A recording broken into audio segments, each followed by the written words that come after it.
Hi again, Mark here from Talking Bass.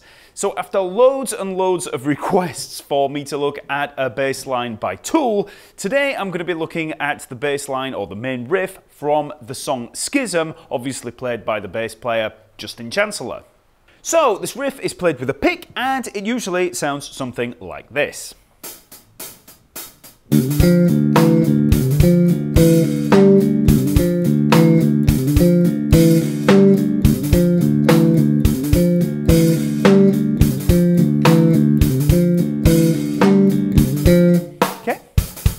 So this tune's pretty much in D minor and the time signature can be seen in one of two ways. You can either see it as a long 6/4, counted 1, 2, 3, 4, 5, 6, 1, 2, etc.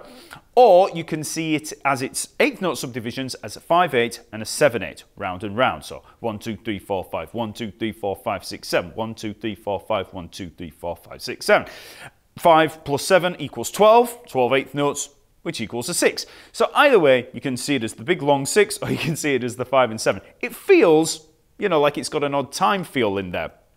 And that's because of the way that it's phrased with that 5 and the 7. But to be honest, when you've learned the riff, you probably won't be counting it. You'll just be feeling it. So don't really worry. So we're going to be using the open D string in here as a bit of a pedal point. And the opening figure is this little triplet line that sounds like this. Okay, so that's the first thing to get down. So we've got open D string, and then we've got a hammer on at the C, 10th fret of the D string, and then another hammer on at the 12th fret at the D. So, okay, so you pick the open D, and then you just hammer on the next two notes, and I'm using the first finger and the third finger, or index and ring finger. So, then we have the F, 10th fret of the G string. Okay, so that's the line in there. You want to just get that down first. Nice percussive little rhythmic figure. Quite similar to when you're learning slap lines and you get, you know, that kind of feel. You just have to think of it, you know, a little bit like a drummer. And that figure is actually played in the hi-hat. So just get that down to begin with. Start slow.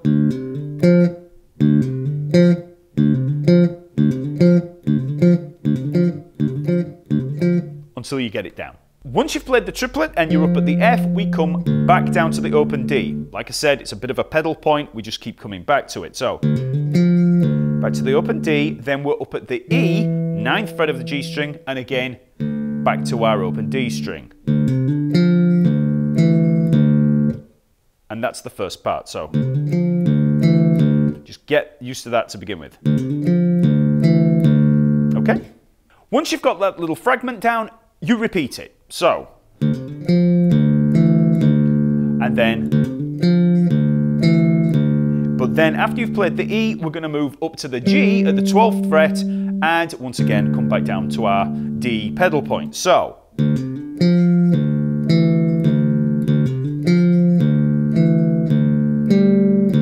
okay, and that's the whole riff. So,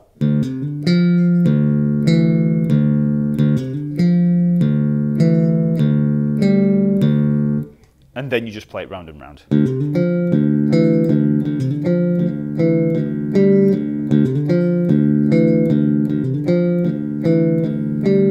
Okay? So, as I mentioned earlier, we've got a bit of an odd time signature feel here, but the best way to play it is just by feeling it and feeling that phrase. You know, feel the accents in there and just learn it, you know, as a kind of finger pattern. So, you know, get the triplet and then you just get used to coming back to that open D. And then you have to get used to coming back down to the open D and then playing it again for the triplet. That's an important part of it. So after you've played, after you've come back down to the open D after the E, you play the open D again to restart the triplet.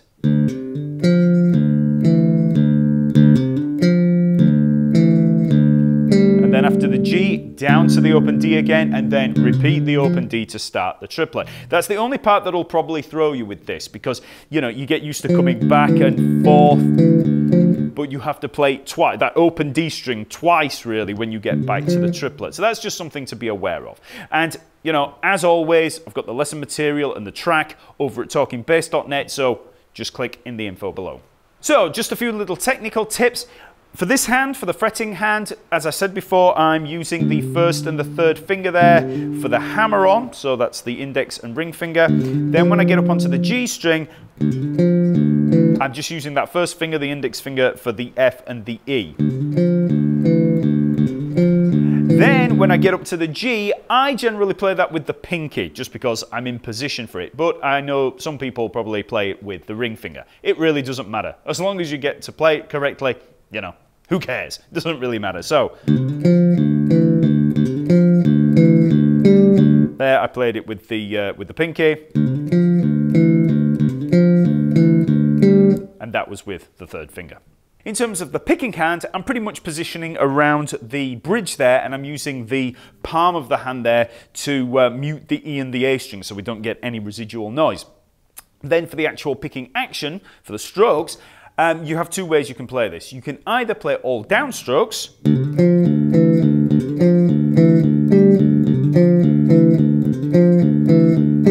which is how Justin Chancellor plays it, or you can play alternate strokes, so you can play down, up, down, up. Now if you're going to do that, because of the way the time signature works with that 5 and 7 feel, when you play on the first triplet, if you're playing downstroke, when you get to the second triplet, you're actually going to be changing to an upstroke. But, you know, don't get too analytical about it, just keep thinking down, up, down, up. So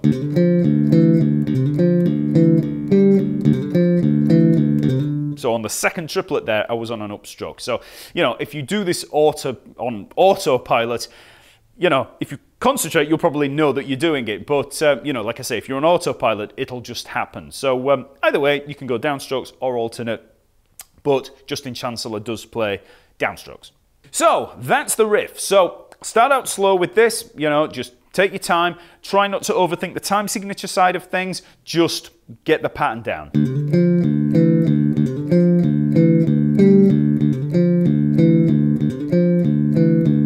And also with riffs like this, if it's got a little bit of an odd feel, listening to the original will really help, because you'll just get used to the feel of it orally. So, you know, and this goes for any kind of tune. You know, if you're having problems with a riff, especially if it's an odd time phrase or anything like that, keep listening to it. You know, just listen, listen, listen. And eventually the phrase, you'll kind of start to assimilate the phrase so that when you come to play it, it'll just seem a lot more natural, okay? So, yeah, just start out slow, and then eventually you can try with the drum track, which sounds like this.